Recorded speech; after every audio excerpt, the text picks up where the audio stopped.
要去哪里啦？还给我！这一次征件主题是勇气嘛，就是在这个司机面对鬼这个时候，他怎么样去面对这个灵异现象的，这是一个勇气。没有注意到你上车，要去哪里？也许我总有一些东西是我不敢去面对，或我不想去面对的。如果说跟勇气有点关，或是也许没关系的，会是那可能是自己帮自己找的借口，也许没有那么严重，没有那么复杂。交换日记要记得写哦。这支片它算是我一个新的尝试。我之前创作的风格就更偏向于写实，然后用纪录片式的摄影方式来拍剧情片。所以这一次我反而是用一个比较带入一点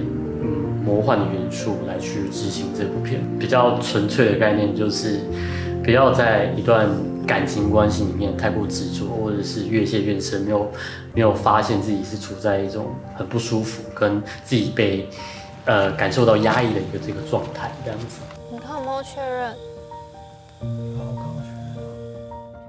它其实就是一个3个人在整理对某个已经遗失的人的感受，所以很希望可以拍很多他们在整理的画面。我觉得是一个他们跟逝去的爸爸的一个互动，或是最后的一个道别吧。简单来说是这样。我还不知道爸有这种衣服。就像这个故事，它的片名叫天台，所以其实这个场域是这个故事一开始的起点。我们都是依照这个环境去摆我们的敬畏。比较有遇到挫折的，应该就是女主角挑选上面是比较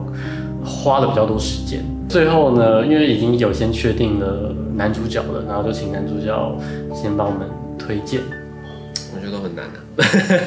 每一次拍片都很难，每一次拍片都从头来。说这一次最印象深刻，其实就是小朋友们因为实际我想要执行的东西，硬是要希望他们做到，反而你会获得很多，就是他会想要演给你看，或他会想要说出些什么词这样。我们花了蛮多时间，大家一起，就是3个小朋友在一起。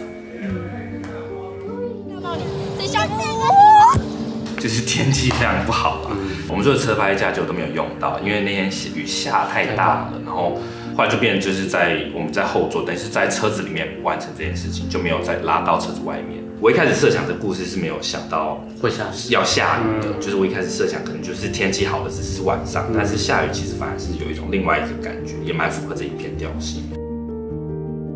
我们后面就是改变了一些拍摄的方法，就包含最一开始我觉得最有趣其实是跟不同导演交流这样子吧，就是跟业界导演可以让他们看到我们就是这些短片的故事当中他们的一些建议、一些想法，我们也把我们的一些问题、一些对于拍摄上面的疑虑，然后也会跟老师做一个交流，我觉得很难得的机会啦。我是觉得蛮幸运的，就是你要有一群老师、同学陪你走过这个过程。是一件蛮难得的事情。自从毕业之后，第一次有这样的工作坊参加，然后从前置作业就辅佐我们，给我们意见，然后最后陪伴我们拍出成品，然后甚至有一个公开的场合可以让我们播映。我觉得这个是比较少有接触的，所以我觉得这个企划蛮难得的，可以接触这样子。所有的工作坊最珍贵的应该就都是讨论的那个环节，然后包括在看别人拍的素材。听别人的提案，然后再听大家的讨论，你会发现，在拍的时候，我一定是觉得我看到的东西是符合我感觉到的真实，所以才会这样拍。但现在东西做出来之后，发现，其实这跟一般人看到的真实是不一样的。就每个人看戏或每个人看那个东西，想法都很不一样。对我而言，其实我也有类似的困扰，是你看的是这样，你觉得是这样，我相信你也过程中你有感觉到，你觉得有，可是回来的时候发现。别人都说没有，或是别人都说怎么样，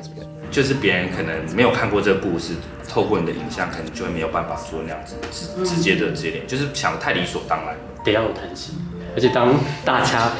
都建议你的一个东西，我觉得导演那时候就要想一下，到底是哪位谁的，就别坚持了这样。你的世界观跟别人的世界观相差很多的情况之下，你们还是找到某个汇聚的那个点。然后如果可以找到汇聚的那个点的话，这就是参与这个工作坊